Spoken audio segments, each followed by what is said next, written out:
Welcome to Wrestling with Heart, a podcast looking at pro wrestlers giving back to their community. Join me, Stanley Carr, as I interview wrestling's hottest names who use their platforms as entertainers to raise awareness and do community service. Hello and welcome to another edition of Wrestling with Heart. This is the show where we talk with professional wrestlers and professional wrestling personalities about their lives in and outside of the ring, as well as doing acts of charity work, community service, volunteering, and spreading positivity. We're all about the positivity here on the show, and with me right now I've got a very special guest. He is a rising star on the independent circuit. He is currently working for the National Wrestling Alliance, the NWA. I'm pleased to welcome the son of legendary wrestler Eddie Golden. We've got Evan Golden here with us. Welcome, Evan, to Wrestling with Heart. Hey, buddy. Thank you so much for having me on the show. I'm excited to be doing this with you, my friend. Yes, the pleasure's all mine. So tell me about your childhood. Where are you from?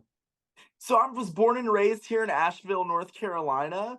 And basically, I went to school here all my life, elementary school, middle school, high school, college. I still live here today.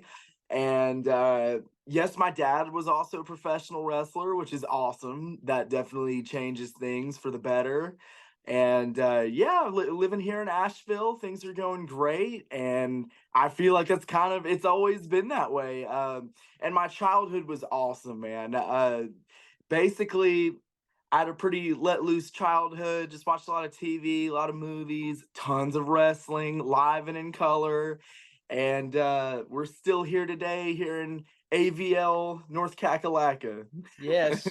And I love your energy too. You're just it's very, very positive, like we are on here on the show. And so professional wrestling is in your blood, as we're going to talk about here in just a second. Do you remember your first exposure to wrestling? Was it something that you watched on TV, or did you happen to come across one of your dad's old pictures or memorabilia? What was your story like?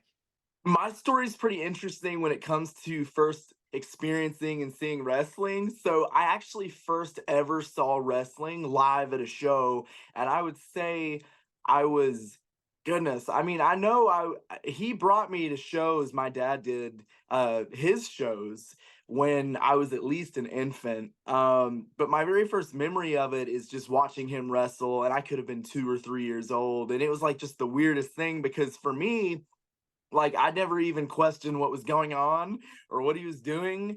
I just saw him up there doing his thing in the ring, and I always was just like, this is normal. That's what he's just doing that, and that's what he likes to do, and I don't know what it is, but there it is. And then as I started getting older, around 4 or 5 years old, that's when I started seeing it more on TV. And then I was like, all right, now I know exactly what he's up to. And so yeah, I would say I was around 4 or 5 and I started watching it. And of course, he always was showing me matches on TV. He'd be like, "Oh, son, watch this. This is the best match of all time." And then he'd show me another match. But this is the best match of all time. And then the next thing I know, he's always doing that. And it would just kind of go from, we would watch wrestling together here at home, and then we would go on the road to basically see his shows, which was just so cool because like the more and more I started to learn about it, I was like, gosh, this is like the awesomest job any dad could ever have. Like, this is crazy, you know what I mean? I mean, it's so amazing. You start out as a fan, and now you're doing it, Mhm. and you're watching all this content. I mean, who were some of your favorites growing up? Obviously, your dad, it Yeah. definitely can be an inspiration. I would think he would be Oh your yeah. your, Oh your number yeah. one. But who who Yeah. who who else have you followed over the years and just have been inspired by? I really, really enjoy old school wrestling because that's the kind of wrestling that my dad always showed me. And there would be constant times where I would like have a favorite wrestler of the year where he would show me these matches and he'd be like, son, watch the way that this guy wrestles and watch the way that this guy wrestles. So like each year as I got older, I'd have like a new favorite. To pick some out in particular, I always enjoyed Ric Flair. I also liked Roddy Piper. Mr. Perfect was always one of my big favorites. I would always watch him like constantly. That's like but that was like it ended up being like my go-to. And then I'd eventually start watching it was weird, like I was raised on this old school style, but then was also watching it on TV live in present day. So like my dad would show me these old, classic NWA VHS tapes, and then next thing I know,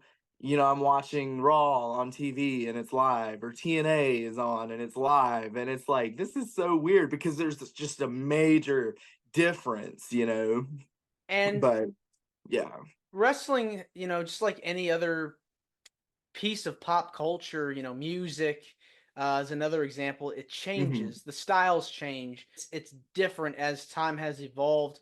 And back in the day, you had a lot of technical workers that were Hmm. very on mat based, and now everything's all, a lot of people are into the high flying. There's you see Yeah, a lot right. more, high spots now than there used to be. Everything was basically all mat work. So it's Yeah. it's an example of just how much, the styles have changed. Back in the day, your technical wrestlers or your scientific wrestlers are putting on Hmm. 30 plus minute matches.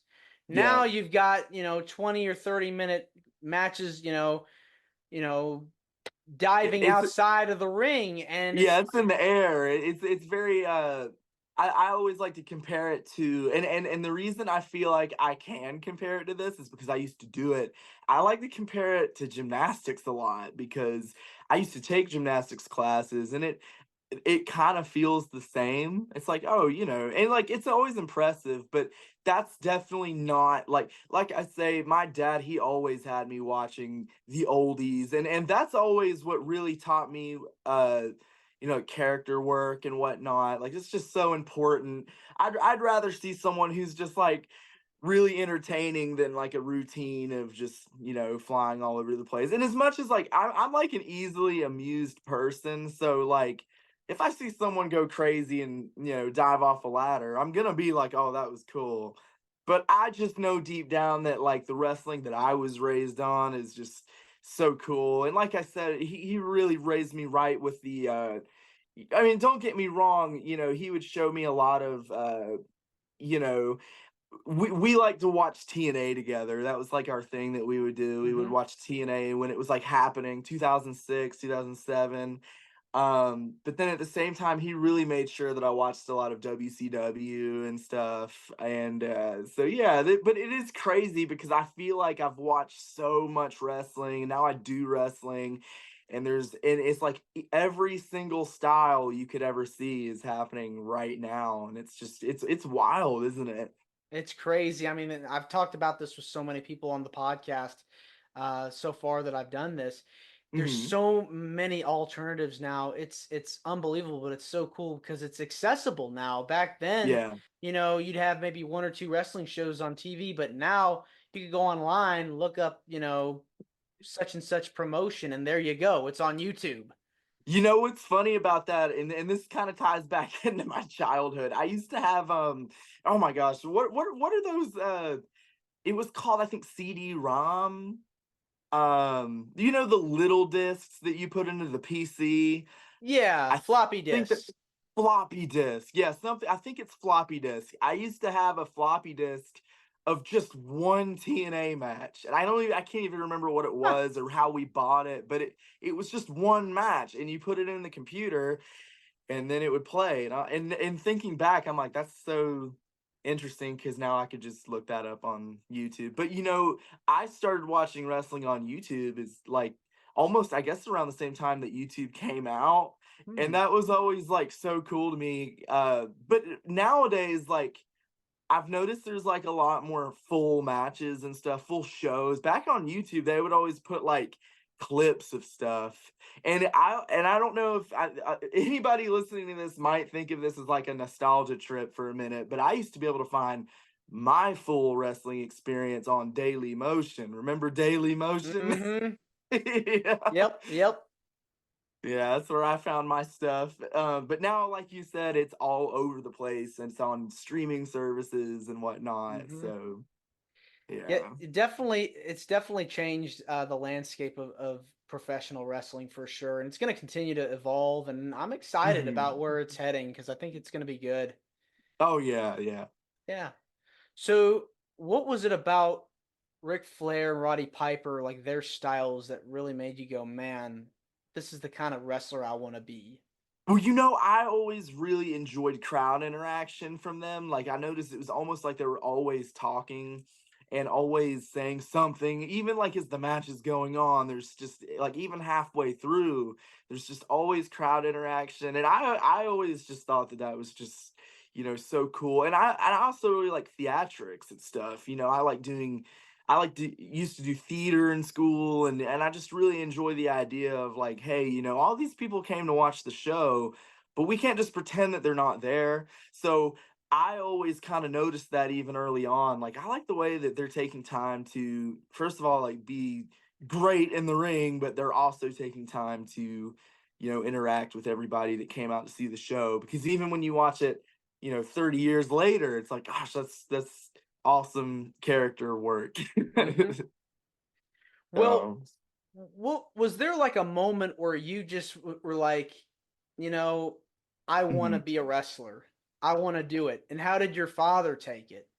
Well, what's interesting about this is all my life I've been around wrestling. Like I say, I've been on the road with him forever. It's just, honestly, it's my earliest memory, I would say, is being on the road with him. And then, I'd watch it on TV constantly. I'd be every year, there's new phases. Like you were saying, the new trends would be happening and I would be watching it. And then there was a point where I kind of like, stopped thinking about it a little bit and I was focusing on other stuff. Um, but then when I first watched, and this is interesting, a lot of people might not expect this. When I first started watching Japanese wrestling, that's when I was like, oh my gosh, I would love to do, and there wasn't like a particular I just remember finding Japanese wrestling on the internet and watching it when I was around 16 or 17, and I was like, "Gosh, like, New Japan is really cool. I really like watching this." That's what made my brain go like, "What if I gave this a shot and it really followed in his footsteps?" Because all my life, I've always told myself, like, I could try it. It'd be bad if I didn't try to wrestle and follow in my old man's footsteps. But then when I watched that, I was like, not only do I want to, but I want it to be a lot like this in particular. And then that just opened a whole tunnel of me studying all these different styles of wrestling to make me who I am. And to answer your question about what my dad thought of it, it was around 2020, and the world was like at a whole Hmm. pause. I'm sure Pandemic. you remember. Yeah, it Hmm. was rough, COVID. and everybody was at home, and nobody was really doing anything. And that gave me even more time to just watch all of this wrestling and find my favorites. Like, oh, like if I started wrestling, I would want this to be what I do, like he just did. Just constantly watch every Exactly. night. Hmm. Yeah, I was just like studying it. Well, I told my dad, I was like, you know what, Dad, I think I'm gonna start wrestling and I'm gonna do it. And at first, he's like, oh, that's great, son. That's good news. Well, I actually got myself booked on a show with very little training, Mm. and when I told him that I did that, he was like, "Oh, no, no, no, you cannot do this show." And I was like, "Oh, no, no, I'm gonna do it, and I could actually be really good at this." And he's like, "Well, we actually don't know that, so you shouldn't do the show," because I barely done almost any training at all. And he was like, "Son, you cannot do this. It could go horribly wrong. You could get hurt, and it could be a bad news."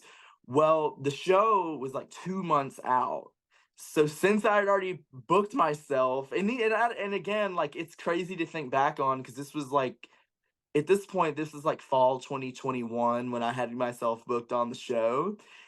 He was like, "Okay, look, the show's in December, so if you're gonna do this, we've got to get you ready enough to where I'm not gonna, panic about this like I have been." So we stepped my training into just maximum gear.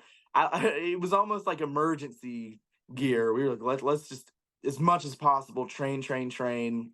Because even though I wasn't ready, he was like, we can probably have you at least ready for this one match, and then after that, you're you're gonna have to step away for a second and get back to the drawing board. Well, I ended up doing my first match that December, and he was there. He managed me and was at ringside, and the match was actually pretty cool, and it went good. And that's when he was like, "Okay, I mean, he's definitely has a passion for this, and we'll keep going." And he eventually warmed up too. He got really excited when my training started progressing, and he could see like what I was turning into, what I was able to do. That's when he was like, "Oh man, I'm proud of you." And but at first it was very much a panic attack because he was like, "I think you're gonna get killed." You know, professional wrestling is an art form, and it's such an Yeah, art form that it takes time to build, to create, a star, that takes yeah. time, for that stuff to happen. So you had mentioned you didn't have a lot of training, but was there like any pieces of advice that your dad, you know, told you that you took from it that you still apply now? I do. Right before we went out, he basically told me, he's like, and he was a nervous wreck. Don't let him tell you he wasn't, because he was very nervous. But he was like, "All right, son, look, you obviously don't know much. I don't even know if you're going to be able to remember and do all this stuff. I don't know how it's going to go for you, but just please just interact with the crowd as much as you can. That's my best advice for you. Just when you know little of how to actually wrestle, the one thing that you can try to do," he was basically saying, is just, yell at the crowd. So I went out there and I did it like crazy. And to this day, that's all I love. I love to interact with everybody. Like, as soon as I'm outside the curtain, if I see someone sitting there, I'm gonna say something one way or the other. And that's something still to this day, even as my skills have gotten a lot better since that point in time.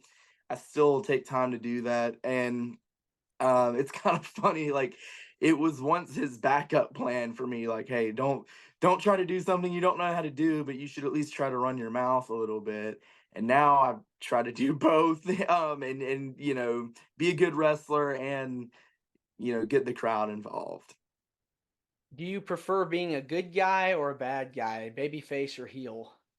You know what? It's funny. I'm mainly a heel all the time. Almost everywhere I go, I am, and I love it because I do get to finally give everybody a piece of my mind. I get to go out there and, like I just said, I get to yell at everybody. I get to tell everybody what kind of mood I'm in, and I'll give them a piece of my mind. But the funniest part is I actually really like being a baby face instead, though, because at the end of the day, I still get to go out and you know, I think what I like about that is I like seeing everybody. Like at intermission, I like to go out and say hello to people and ask people if they're enjoying the show. I like to sign things. Am more than happy to sign something. And when you're the bad guy, there's just not really you're like mortally hated, and it'd be a big mistake if you tried to step out into a mob. So, but I at the end of the day, I like making everybody's day a better one, and glad that they're when it comes to being positive, I like people having a good night at the show, Yeah. and so I like making people happy. Yeah, I mean, you're putting on a performance essentially, and you're trying to, like we're talking about here, having that crowd interaction. If they're not having Yeah. fun, I mean, you know, it's you got to find a way to get them engaged. So Yeah, well, whenever I'm on everybody's side and I'm out there and people are cheering for me, I just like it doesn't matter like what kind of match I'm having. I like to take time to pick everybody up. I know what it's like to have a bad day, and I know what it's like to really just want to go do something. Like, if you ever go to the movies, you're probably going because for one, you want to see the movie, but you also might have something you want to get off your mind. And I know all about that. So I like going out and not only putting on a great performance and a good match, but I also like making sure that everybody enjoys it too. And that's why I always like doing that more. yeah. So since you've been in the ring, who have been some of your favorite opponents that you've wrestled against? My favorite opponents so far have absolutely been KC Kazana, who we have a love-hate relationship. It's like one day he's one of the bestest friends I could ever have, And the next day, he's kind of like a backstabber. And what's great about that is every time we wrestle, it's hard hitting and it's a great match and it never disappoints. But the one thing I have to say about it, and I won't tell him to his face, but I'll tell it to you. I enjoy wrestling him very much. So I would definitely say KC. I really enjoy wrestling Kerry Morton, and I've only actually had one real match with him, and it was for the NWA World's Junior Heavyweight title. But it's weird. I used to wrestle him all the time, like as a kid. Like we would roll around and wrestle when we were at shows together. So it's like those don't count at all. But like I just know that if I enjoyed it then and I enjoyed it last year, I would love to wrestle him again. Honorable mentions. I really enjoy wrestling Jeff Connolly, who helped put in some training for me. Joe Briggs. I don't know if you know Joe, but Dr. Joe Briggs. I love being in the ring with him.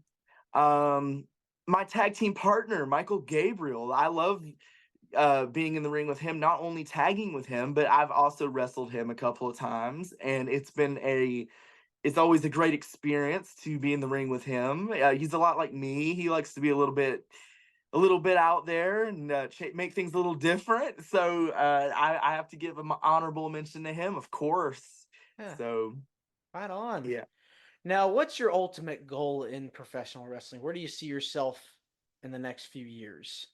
Well, in the next few years, I definitely just want people to be able to see me wrestle on a bigger and bigger stage year by year. So far it's going really good. I like knowing that people can easily probably find a match of mine somewhere. But in the next few years, I want it to be where more and more people are like, "Hey, did you see that match that he had?" Like, and I'm not even sharing it or sending it to anybody. They're just already talking about it. So I think the best way for me to do that is just keep wrestling and keep getting on bigger and bigger stages, because that way more of my matches will be accessible. So I think in the next few years, and this could be for the rest of my career, I just want people to be able to watch my matches and be like, "Oh, I like that," Yeah, I definitely can picture that. I think you'll have a bright future. Let's Oh, switch. thank you. You're welcome. Let's switch gears now and talk about some of the stuff that you've done outside of the ring. I know you've been involved with a lot of charities and done a lot of charity work. Talk to Yeah. me about some of the organizations or things that you've done to help out in the community. So my community is a great community. I love Asheville. It's where I live. Like mentioned at the beginning, I've been here all my life.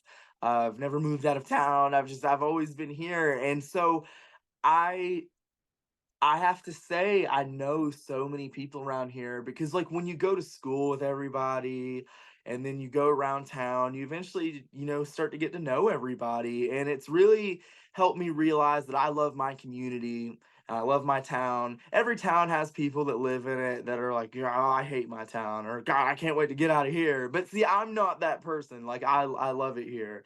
And I think helping my community is very important. I think one of the biggest, I don't want to say it's an issue, but I think one of the biggest and most prominent things that people might look at and mention with my town is homelessness. There's a lot of homelessness here, and it's weird. Since I've been here all my life, I've kind of see it grow more and more. So I've actually done some work in high school and just a couple of years ago with a community. With a organization in the community called ABCCM. And what they basically do is they provide food and shelter and just places for people to stay that are, that don't have a home. And I think that was really important for me to do work with them, because a lot of people around here, they're just like, "Gosh, these homeless people, I wish they would just go on and go somewhere else." But we don't know the whole story. Like, this person could be mentally, not in a good spot, or they could be some sort of disabled veteran. Like, there's so many reasons that and working with them made me realize, like, there's so many reasons that one person could actually be homeless. Like, I always just assumed, like, "Oh, well, that person must have just lost their mind and they don't know what to do, so now they're on the side of the road." Well, that's not always the case. they opened my eyes to the idea of like, oh well, you can get evicted and you and your whole family can just, what do you do, so working with them, I can't recommend enough because there's different ways that you can do it. They really push for you to help get homeless people to their shelters. They also are advocates for soup kitchens and stuff like that. We have a lot of places around town like soup kitchens, places that can provide food for them and warmth and shelter. For a college project, I had to pick something to do out in town. And I actually ended up doing my project at this thrift store. And unfortunately, the thrift store is not there anymore. But when it was kind of known for like bringing in people that were homeless and having them have a place to stay, because the thrift store, sold all these clothes and antiques and whatnot, but there was this whole section of, it was like a small cafeteria that was for like, bringing those people in and giving them food and giving them a place to go.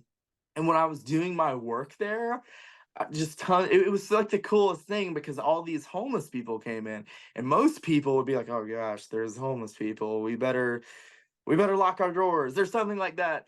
Well, these people at the thrift store, they were like, "Oh, come on in, and come on in. It's good to see you." Like they talk to them like they've known them for years, and I just really that like really lit me up. I was like, I like this environment of like, treating everybody the same, and bringing everybody in and helping them out because like I said, we don't know the full story, and No.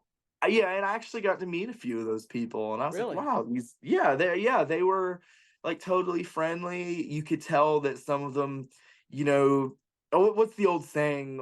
Skeletons in the closet, demons. I don't know. Everybody's got their skeletons in the closet. We've Yeah, all got our skeletons in the closet. Yeah. you could tell that a couple of the homeless people that I met, they might have had something going on, but I ended up having like fully in-depth conversations with them, just like you and I are, and that really opened my eyes. I was like, you know what? Why not help these people? Yeah, I mean, kudos to you for being able to do that because not many people can say that they would want to do that, and so Yeah, you just yeah, you never know what people are going through in their lives, and for you to reach out to them when they could be turned away, yeah, it's heartbreaking to hear, stuff like that goes on because we all yeah. need support, whenever things get Hmm. rough out there, and so it's very heartwarming to hear, you were able to go Yeah, through and well, do that. if something happened to me and I lost my home, I would hate to know that most people would be like, "Oh God, get that guy, lock the doors. This guy's walking around, let's not help him out." Like I just don't like the automatic like, boom, don't help Yeah. that person. That doesn't make sense because now that I've talked some of these people and have more backstory, ABCCM really talked to me a lot about like, look, you have to remember these people, most of these people and these individuals were just like you, Evan. They had a home and they were perfectly fine. Things happen. They probably never expected to not have a home, and so Mhm. that it's all about perspective. And I definitely recommend if anybody's in Western North Carolina to if they want to do any good for anybody, that's a great thing. Another thing that's more lighthearted, Brother Wolf is a adoption center Hmm. here in Asheville. They do a great job at basically letting people come in and adopt animals, but they're not just animals for sale. These are injured animals that they found around town. They'll bring them into Brother Wolf, and you can go in and look at them.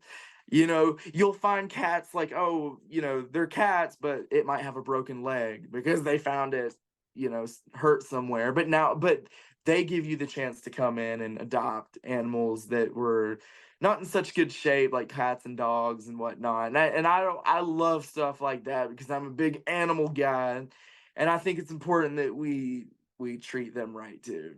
You have cats or dogs at your house? I do. Actually, he barked earlier. You might hear it back in the feed of the podcast. He's a Chihuahua. He's like this long. Oh, how cute. Yeah, his name's Micah, and we've had him since 2014, Hmm. and he is definitely precious. And that's Wow. another thing that's really opened my heart to animals. I'm like, gosh, I love him so much, and but I also love cats and different sorts of animals, except snakes though. I don't like snakes. Yeah, they can be scary. Yeah. Well, what is it about giving back to the community that gives you the most joy? Well, I think the best part about giving back to my community is I know so many people in my community, and I just think that if we all just, be negative all the time and we all just sit in our houses and we all just go, well, we're not going to help each other out, that just doesn't make any sense. I know so many people here in town that support me and what I do, um, and this is kind of the first time I've ever really gotten to talk about it. But I have so many people here in town, they'll come up to me and be like, Evan, great job on your wrestling. You're doing such a good job. And like, oh, good job, Evan. And it just really makes me realize like communities really do have each other's backs, because Asheville is a pretty big city. And even then, there's all these people that I can call my friends that are like, they're patting me on the back. And I'm like, that's really cool that they're doing that here in this big town. So I think it's important to do good things like that because that's if we can all be positive like that, it makes for a better town. Yeah, I agree 100%. Well, Oh yeah. listen, Evan, I just want to say thank you so much for coming on to Wrestling with Heart. It means a lot to me and to my listeners and the viewers that are watching this on YouTube. Where can people Mhm. find more about you on social media? Well, I'm on everything. I'm on Instagram, X, Facebook, all over the place. Just look up Evan Golden. My handles are almost all Evan the Blonde because I got the blonde going on right now. Yeah, So I yeah, figured yeah, I yeah, figured that was fitting. yeah. Yep. I'm on there. I'm on TikTok as well, and yeah, just look up Evan Golden. That's where I post updates about everything I'm up to. And I usually post clips from my matches too, so people can look at it and decide if they like it or not. All right. Well, Evan, thanks again, and you're more than welcome to come back. Hey, I will be back. I think there's more that can be talked about. I'm Yes. sure. I'm sure I'm going to be doing more around town that I could come back and discuss. And also, I'm going to be doing tons and tons more wrestling too. So we can talk about that too, pal. 100%. Thanks again. Take You care. got it, man. All right. Have a good one. This is Wrestling with Heart. I hope you found this podcast to be informative and entertaining. If you did, please hit the subscribe button and look out for the next edition.